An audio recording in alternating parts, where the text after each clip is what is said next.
If you look at the results of the elections too, you find that the NDC won in most of the Muslim communities.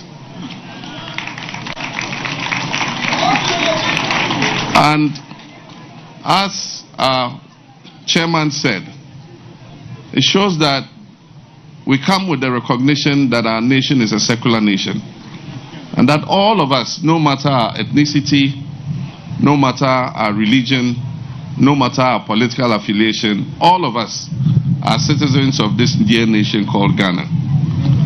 And so I come here again to express my thanks to all Muslims in Ghana for the support and love that you have shown me.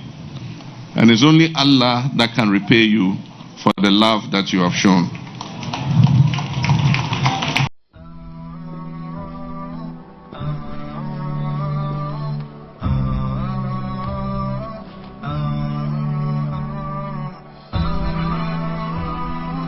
HAFIZ TV, unique every day.